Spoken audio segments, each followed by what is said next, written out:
Commendations. I want to publicly congratulate, but I actually did congratulate her in a classroom. Mrs. Cook and I went down to the classroom where Mrs. Abiel was and let her know that she is going to be receiving the Cora's Outstanding Classified Staff Member Award. That will be next Tuesday. It'll be in Zanesville. So she was nominated and she'll be receiving that award next week.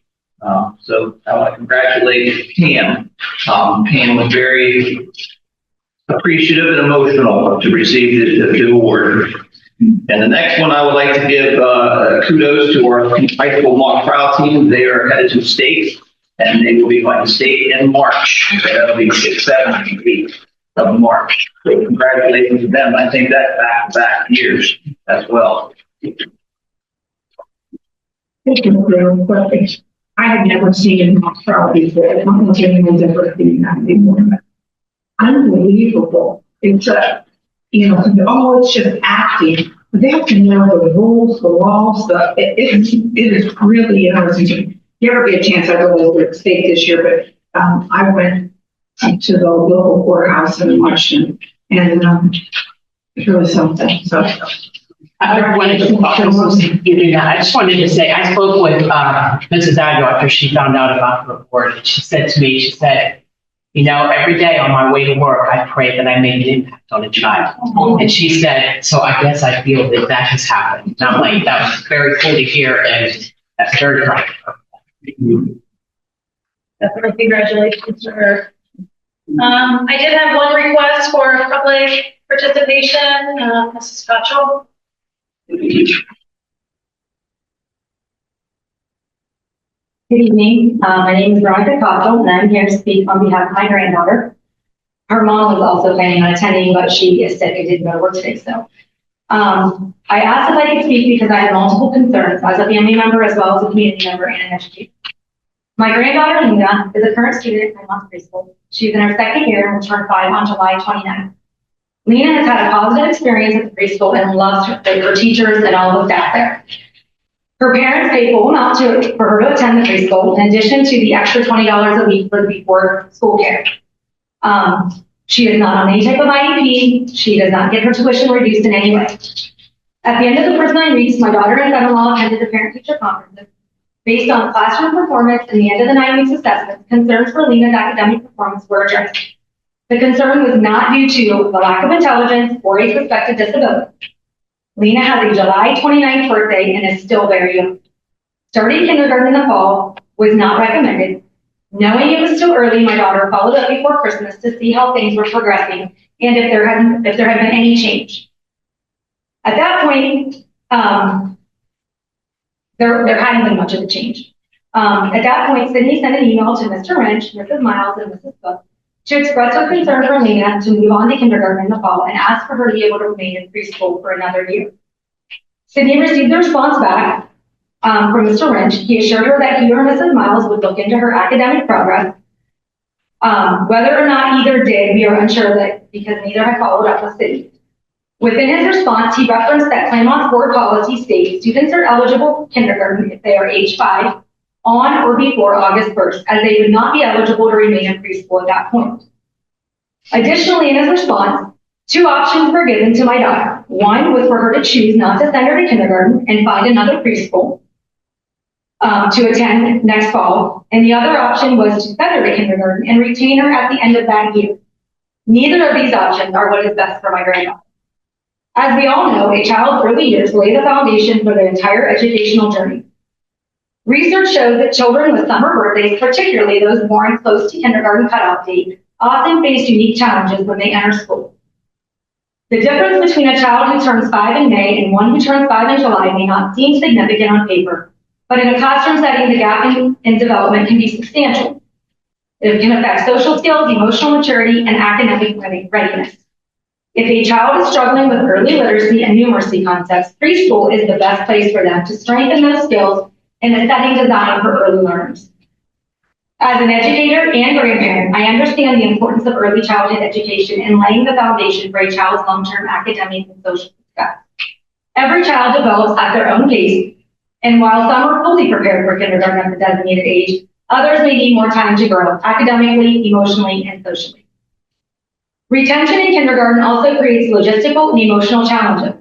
A child who has already started forming friendships and relationships with teachers may struggle with the transition of being held back while their peers move on. This can lead to decreased motivation, self-esteem issues, and disengagement from learning. Instead of helping, we risk making school a place of stress rather than growth. Lena comes from a long line of true Mustangs, starting with her great-great-grandfather. Her family plans to raise her as a Mustang for life. However, forcing parents to choose between pushing their child into an environment that they are not ready for or leaving the district altogether is not a fair or reasonable choice. Families who feel unsupported by the system take their children elsewhere. Our district loses not only students, but also trust from the community. Enrollment numbers decline and funding follows. This is a preventable loss, one that can be avoided simply by offering families the flexibility to make the best choice for their child with their home district, within their home district, especially when professionals are sharing the same concern. No valid reason was given as to why Lena could not remain in preschool other than the policy. I looked through the Claymont primary handbook, and from what I can see, there is nothing stated that she has to go to kindergarten. I also reviewed the district policy. From what I can see, this is what the policy states, unless I'm missing something. A child shall be admitted if the child is 5 years of age by the first day of August of the year in which he or she applies for entrance. Again, I do not interpret this policy as stating that a child who is 5 must go to kindergarten. It basically is stating that if a child is 5 before August 1st and they apply for entrance, the district cannot deny that child. I am asking for the district to be proactive rather than reactive. If it's recognized that a child is not ready for kindergarten, the time to act is before they enter, not after they struggle. By prioritizing readiness over the timelines, we can avoid a child being placed on a reading improvement monitoring plan and foster a stronger foundation for lifelong learning and success, which correlates with the district's mission statement that states, the Claymont City School District will provide each student an opportunity for a lifetime of success. Please create an environment where families feel valued and supported, not forced out. I am asking for the decision to be reconsidered.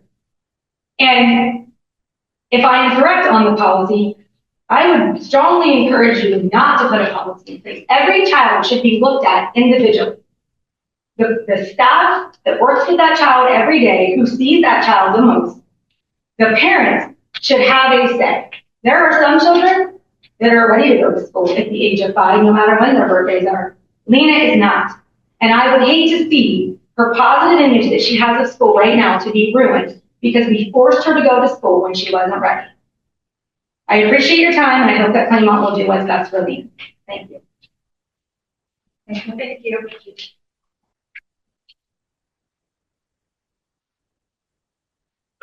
Would anybody administratively have any follow-up to your, Mrs. Miles does?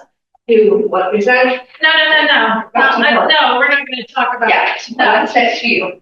Yes. Yes. Well, I- report you sent to the board. Yes. Okay. I do want to publicly congratulate the high school. I don't know if she's going to say anything or put anything in her update to you about them being exited from a TSI school, a targeted support school. About 5 years ago, you recall, we wrote a grant and received $850,000+ for 3 buildings that were in support and were a moderate DF district, which said we needed to be supported as a district. We currently have no buildings in support, and our district does not have any students that need any specific targeted intervention. So that's a kudos to all the work the district leadership team, the BLTs have done, and the TBTs and the teacher-based levels. So pretty proud of that. But Thank you for sharing that. Barnhart, yeah, it's yours. I just wanted to talk a little bit more about the mock trial.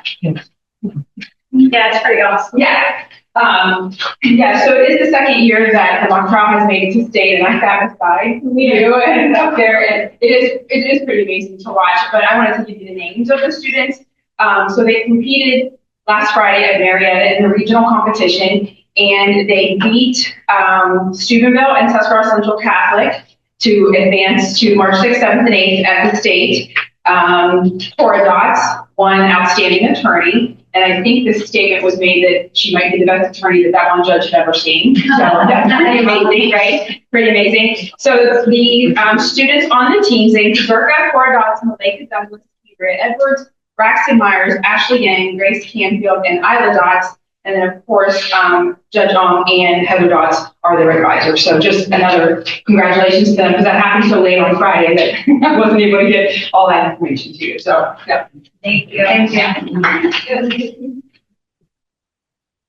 Any other administrators want to follow up to your? Not a report, but I asked her to speak on what you're going to be moving on to improve the model, the special education model policies and procedures. Okay. So I asked her to update on that and why we're taking that. Hello. All right. It does say in superintendent's recommendations, the Department of Educational Workforce has special education model and policies and procedures. They want every district to have just a set of policies and procedures that just basically talk about faith and our processes and all of those things that involve in special education. They sent us a model and said that we can use the state's model or we can create our own. So we figured state's model seemed to make the most sense. If it came from them, that must be what they want. So that's what we have decided to adopt, and that's what's in the agenda today. So I have a copy if anybody wants a copy. She's a lot of special. They have a copy in their board. Oh, okay. Lucky you. Have fun reading that. And if we adopted our own policy, we'd have to make sure everything is incorporated in our own policy that's in that policy. So it almost makes too much sense not to develop what the state's given us. Work smarter than harder. Correct. There will be its own little section for special educator. To be, we'll adopt these policies and just put them in place of other policies that we have. I believe they're in place of some policies. They're in that process, a new process, and they want us to submit it every year. It's just going to be something new from the DEW. So then we'll just have to resubmit every year. I'm assuming if they want something different than their model policy, we'll say that, so that we're following on with what they want. We'll submit that we approved them this evening, tomorrow, the next day, and then probably at the end of the year, approve them for the next year, because it has to be done annually now with these policies. Any other discussion, questions? Transportation committee. The committee met last week. Obviously, one of the biggest concerns we have in transportation is our bus driver shortage. I understand that is an issue all across the state, possibly across the nation for all I know. Our number one transportation responsibility is to transport students for educational purposes. That's becoming more of an issue to us now due to illnesses and medical issues. So it's like every day it goes on, we seem to have one more issue that comes up. And as you're very well aware, we're also having an issue and concern with busing for athletic and extracurricular activities. The current floating bus driver that we have right now is running a regular route every day. So not much chance for her to float. And the subs that we are able to have, I'm taking on a couple of them actually have been stepping into regular routes for several days as well. We discussed some potential options, and I just want to throw these out there now just so you guys are aware of some of the things to be looking forward as we move forward here. First is the walk zone. Currently, we do have a walk zone set up that is 1 mile. And just so all of you know, I do have police notes. You can take a copy, so you'll be able to have it. You don't have to write notes. Trying to help you out. I was trying to help you out. So the walk zone is currently a 1 mile walk zone, but we are only honoring that as a 1/2 mile walk zone. If we would switch that to a 1 mile walk zone, that would eliminate some stops throughout the district that we would no longer have to do. That will help us with fewer stops and fewer places that we do need to go in order to transport those kids from. Substitute coverage. We're definitely struggling to find substitutes, and we would like to discuss potentially having an additional floating driver added to help cover the current routes. And not just this year, but going into next year as well. I do understand that is something that needs to go through the finance committee as well. Administrators, teachers, and staff as sub-drivers after work hours. We have actually had, currently there is an OPSI language contract in their contract for this about potentially once they've completed their OPSI job for the day, if they have their CDL and want to sub it, there's already language in their contract, I believe. So what we're looking at is we currently have some teachers and some administrators who have said that they would be interested in getting a CDL so they can help us out. That would be after their workday at school, that they would be able to help us by doing the extracurriculars and athletic events. But that being said, we would want to also explore having possibly some language in the CEA contract that would discuss that as well, and then also include that in information for the administrators, where if they would drive, they would get paid a bus duty drive to do so. And then our final thing is bus student arrival. We are having an issue with some early arrivals at buildings, and there are specific times, a half hour, I believe, it's a half hour before they can actually go into the building. But in order to hopefully next year prevent part of that situation, we would like to change the start times for the primary and elementary school. Currently, the primary is 8:05 to 3:05. We'd like to change that one to 8:15 to 3:15. And then in reverse, the elementary is currently 8:15 to 3:15, and next year possibly change that to 8:05 to 3:05. So we just wanted to make you all aware of what was being discussed and what we're looking at. I'm sorry. No, go ahead. About the administrators, teachers, and staff as sub-drivers for after work hours. Last I knew, because we talked about this last year, I mean, the training to become a bus driver was in the middle of the day, 10 to 2 in the middle of the day. So anyone who wanted to. There's a March one after school hours. There's one in March after school hours, Yep. and they can get all their training done in that. What is it? 5 days of training. I'm not sure It's a what five, else is okay, in yeah. addition to that. Driving, probably. Once they went through that class, then they would have to get with the onboard instructor, log so many hours of onboard instruction time. And I think the minimum, and I know Eric can correct me, but I think it's around 30 hours. It might be a little less, a little more, but it's around 30. So once you're with the onboard instructor, they say, yep, you're ready to go. And you'll schedule your appointment to go down to Janine and then take a test. So then after that, then you would have to, you'd have to ride some routes and be familiar, and that's part of the steps of driving. Do we know what week in March this training is? Yes, I don't have it. It's like the 19th, 20th, and It's 21st. later- It's it's a later Monday, tomorrow. Tuesday, Wednesday, and then a Monday, Tuesday, the following week, I believe. Well, I think that is, I think that'd be a great thing, at least for teachers and staff. That I know certain coaches would like to do it as well, would like to get it as well, just to avoid the. Well, and they're more than welcome too. I mean, I know the days of back whenever Mr. Peters was here and, and Tom Stanley and whoever else drove that was also a teacher. It worked then, but things have changed. But if, like Mr. Peters, when he coached, he could drive the bus because they didn't have a sub to drive it. So it worked well. So if there's a coach that's interested in doing that, I would say that like Mr. Strukin, he has his van endorsement. He coaches tennis. So sometimes he has to restrict how many kids go on there because you can only haul so many within the van. But we actually paid him driving time. Then he coached, and we paid him driving time back. So we've done that in the past. We have had coaches have gone their van endorsement.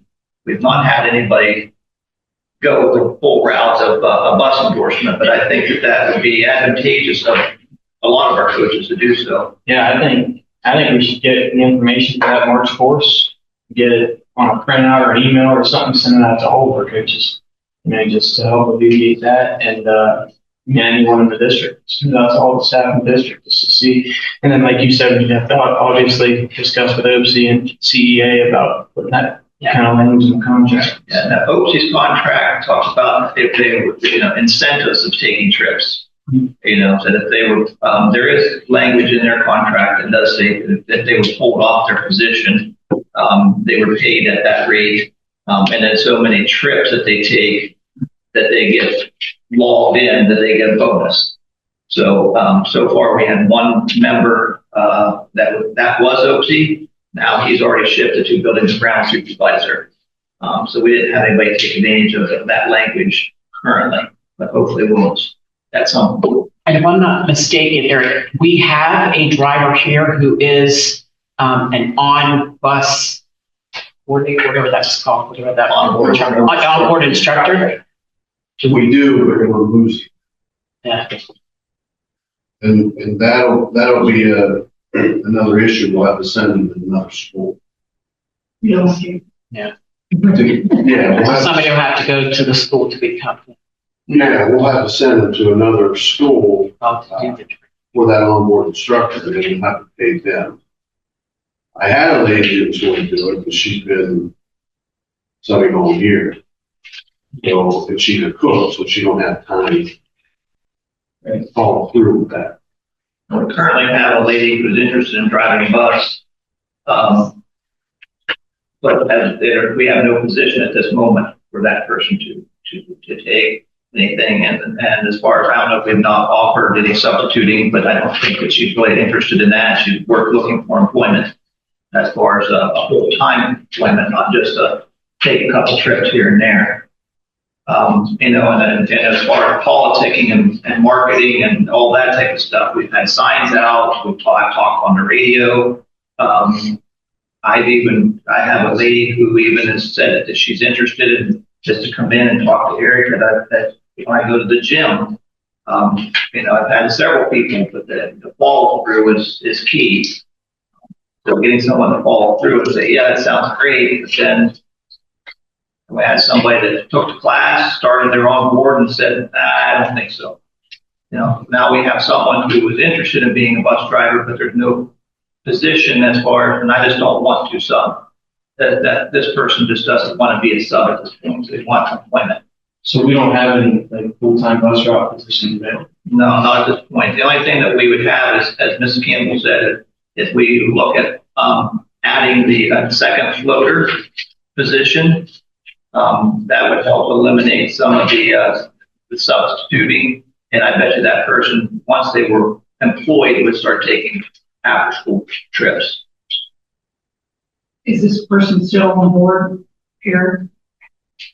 Is the person that's interested in doing the floating position, she's still on board? As of last week, I had not talked to her today. No, I don't think that's what we should read. We could lose her to a different school. Well, that's what happened last year to us, because we lost someone that we had as a subbing, and then the route opened up in Philly, and that person did take trips, and we lost that person because we didn't have anything, and we were, holding to trying to keep things where they were, and they were subbing a lot. They were subbing every day, and taking trips. But when the route came open, we had someone internally that had their endorsement get this position, and they went to Philly. I know I've had multiple people reach out to me about their concern about not having the buses for the extracurriculars. And the first thing I say is, well, we have to make sure we bus our students for educational purposes first, but we also can't force them to take those. And so that makes it really hard. But I know that we received an email today about transportation as well. So it's just one of those things. But like I said, I understand it also has to go to the finance committee. And if anybody's worried about taking transporting, as Jody just told us, there's a class that they can go and help the situation by getting their endorsement. We already know there's a problem. We need solutions to the problem. We need people who are willing to go through the process to do it. I as a dad or grandparent, would say, yeah, I can take those trips just to go drive my grandkid to go to a sport and then drive them home. You know, I want to go anyway. I drive the bus versus transport kids in vehicles, which is a concerning thing as well. Whenever you have parents and, you know, if the parents sign off to saying it's okay to ride with another parent, but we need some problem solvers and being able to step in and say, yes, I'll do that. I'll help you out, and I'll go get my endorsement and drive so we can get kids to athletic events. Because right now we don't have the coverage for the personnel to do that. And I will say it's, you know, the staff members, if they do 2 or 3 trips a night or 2 or 3 trips a week, and they start their bus route at 6 o'clock in the morning, they're off the route 4 o'clock, 4:30, they take a trip, they get home at 9 o'clock or 10 o'clock at night, turn around and get back up at 4:30, 5 o'clock in the morning to get ready to drive bus.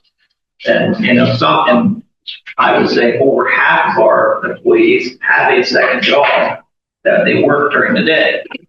So, and then, you know, going to, say in the summertime, go to a cross-country meet, you drive them, you're there all day.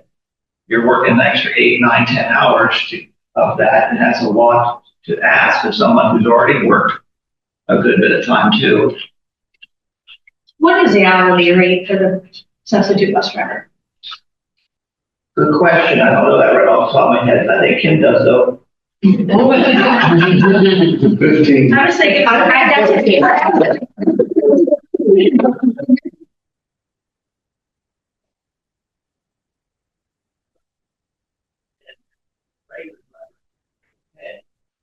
That's for the route, but if they take a field trip, if they take a trip, they're paid at the 0 rate of a bus driver.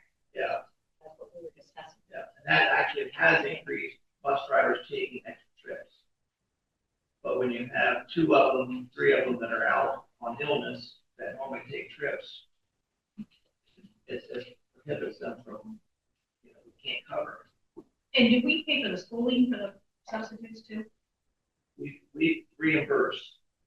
So we've in the past had people go through and go get their CDL, and then all of a sudden they got another job working someplace else. We paid for them. And so I know a lot of companies are, I know the county, as you said, that you do that on-site training and they put a signing bonus.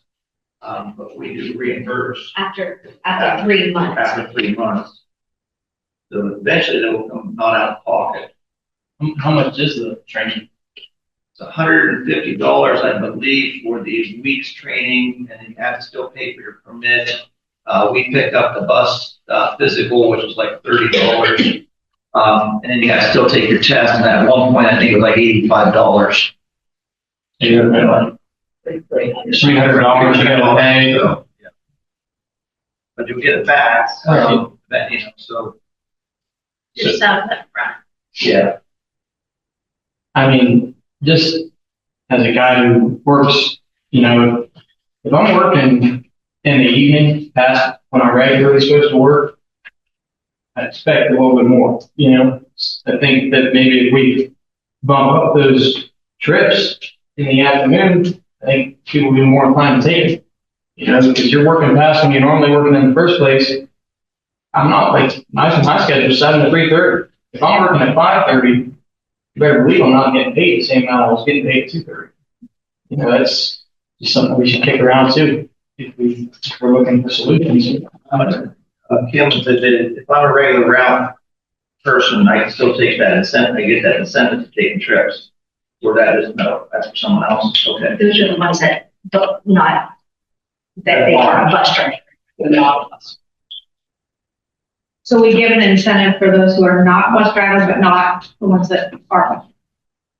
Correct, but we did, the last negotiated contract, we did up the amount of money that they get paid to take trips. Yeah, 'cause it used to be, and I was trying to remember the days, at one point it was like $12.50 for driving and $10 for sitting. Now they are getting their rates all the way across. Yeah. And that has increased people taking trips. we have more trips than people take trips. And Yeah, we don't have people, even if everybody took a trip, we still wouldn't have too many trips. There's more sports now and more. yeah. And we have a lot of drivers that are off right now, so.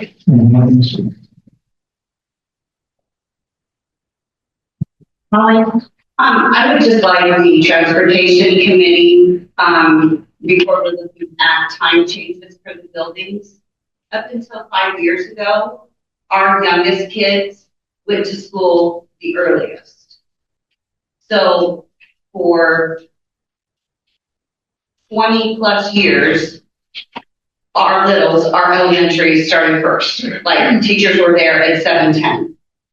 If I would implore you to please look at brain research, because we keep moving our younger kids to arrive to school later and they're ready earlier, whereas high school should be start or middle school, their brains are ready later. So if we're really looking at times again, our routes have only changed to our younger kids coming later and ending later in the last 5 years. And when I started at Claymont, I was so impressed. I was like, wow, they're actually putting the littles in school first, who are ready and up and ready to go. And our high schoolers, even if it was only, a 30-minute difference, if you look at the brain research for kids, and if we're doing what's best for kids, I would like this whole bus situation to be flopped back to where we had it, where our littles start first and get out, and then phase in, and then the last to go is high school. Just my personal opinion, and I just look at the brain research. Thank you. Anybody else have anything else they would like to add? Thank you, committee, for meeting. I appreciate the heads up, and obviously, for everybody. So whatever, obviously recommendations that you guys come back with on the ground and transportation, the finance committee obviously has to make sure all the numbers work at the end of the day, ultimately. So, but we do appreciate that. Treasurer's report and recommendations.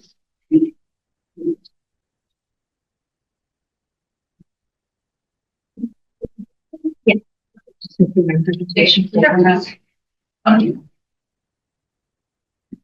Looking at January numbers, we're 7 months into fiscal year 25, 58% of the budget. Total revenues right now is at 54.53%.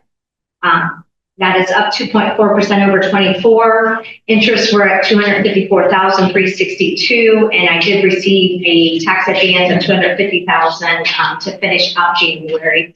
I'll probably get 2 more this month, so I can try to leave as much money I can in the savings to get some more interest. Expense-wise, we're at 55.27%. That's up 51% over last year, 85.5% expenditures to salaries and benefits. Total revenue so far this year for the general fund is 12.4 million with 12.6 million in expenses. We had a January deficit of just under 200,000 with a fiscal year deficit of 157,000. We're sitting at a true days cash of 118.07 days. For the month of January, total reimbursements for the federal state grant, just shy of 1,000 and 66,000 for the lunch program. And then total fund balances were at $8.1 million. And I wanted to give just a brief synopsis. So DeWine put out his initial proposal for the budget. This is coming in, this is the biannual budget year. Supposed to be one in effect and voted on by July 1st. So, but we know this is early in the process. It'll go back and forth between this in the House, and then it'll move over to the Senate. But this is from the original proposal. He wants to continue the phase in of the Fair School Funding Plan, so that will finish out the last 2 years of that 6-year process. He is put a freeze or saying to put a freeze on the inputs. So that's for wages and insurance at the fiscal 22 levels. That's what we're currently being paid at right now. Where that figures in is so when they're saying that like, the state funds, one kindergarten teacher to this many students. That's those inputs that we're looking at. They're going to be reducing the funding guarantees to certain districts. We are on the guarantee right now, which means that we would get less than what we did a few years ago, but they are looking at reducing that to 95% of the guarantee in fiscal year 26 and 90% in fiscal year 27. There would be additional funding for school bus safety grants, but also an increase in bus drivers training. So as we're talking about bus drivers and stuff, they might give more training to bus drivers, which is great, but it also going to take more time to get qualified them too. Increase access to driver education programs in high schools. They want to bring that back into more of the high school setting. They create the Ohio Principal Apprenticeship Program, continue to work on early literacy, and they want to establish the Ohio Seed Program for students in grades K through 3 to increase the access to eye exams and eyeglasses. This did go, House Finance Committee heard testimony last week, Thursday, and including the Office of Budget Management and the Department of Education and Workforce. And I believe I read that they would like to see a budget come out of the House by the end of this month. So we'll see. Stay tuned. I've got to add on that too, that there is legislation right now that is pushing for reading improvement monitoring plans. I know I've talked to the administrator that already last year. So currently I have reading improvement monitoring plans, which is students who are below grade level. So they're pushed now for MIPS, math improvement monitoring plans as well. So then that's sitting in the House or Senate, one or the other. And just along the lines of, when we were talking about bus drivers and stuff like that, and like Cindy said, it eventually, it always makes me nervous when we start talking about this because I'm like, that means more money. That means, and if we're looking at these types of, we're basically flatlined for the state budget anyway, so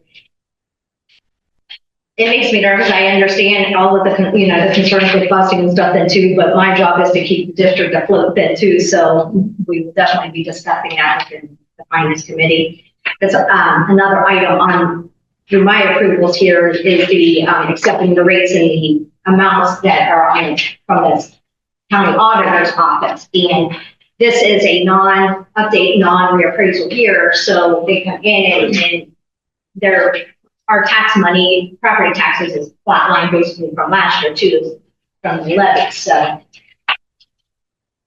just knowing that, just gotta keep watching. Good service to the community. Yeah. So on my recommendations for approval, I got the financial report for the month of January, the payment of bills for January. There was the organizational meeting minutes and the regular meeting from January 13th. The onboard software for HR module, and then accepting the amounts of the rates. Any other motion to approve the treasurer's items? Lois, we need a second. All that, any discussion? Any questions regarding it? No discussion, roll call, please. Mrs. Grandison? Yes. Mr. Peters? Yes. Ms. Campbell? Yes. Mrs. Host? Yes. Mrs. Wolf? Yes. Okay, superintendent's recommendations. Great. Well, first of all, item A was Department of Education Workforce Special Education Law and Procedures that Mr. McConnell presented. We have a summer technology intern and needed $15, and I don't want to butcher her last name, but I'll Linda Ajit. And so then we have 3 resignations. We have Ray Ann Randall, Sarah Gettle, and Shannon Morris. When appointed a educational aide, that would be in-school suspension at the high school, and Samantha Berger will begin her work February 18th. The mock trial trip to state, we have several. We have a memorandum of agreement with OC and CEA regarding preschool makeup days. We have the micro key gas for Alamy and the tube feeding procedures. Our nurses work to develop those procedures to when they have for tube feeding purposes. And so we just approve those as our procedures. How has Athletic Association membership at $50 per sport, and then that's presented to you with that. We have a memorandum of understanding with Stark State College for CPT courses. And we do have a substitute for an aide, and that person is Ray Ann Randall, and she only wanted to work Monday, and she only wants to work the intermediate. So glad that she's wanting to stick with the intermediate. Well, that's all I have. We can have a motion to accept to approve the superintendent items, please. So moved. Martha, Lois, any discussion? Roll call, please. Ms. Campbell. Yes. Mrs. Anderson. Yes. Mrs. Host. Yes. Mr. Peters. Yes. Mrs. Wood. Yes. Do you have any new business for discussion? If there be no new business, the board will move into executive session with no action to follow. Item A for the B, or yeah, two, not B, 1, 2, employment. I need a motion, please. So moved. And I need a second. I'll second it. So roll call, please. Ms. Campbell. Yes. Mrs. Host. Yes. Mrs. Anderson. Yeah. Mr. Peters. Yes. And Mrs. Wood.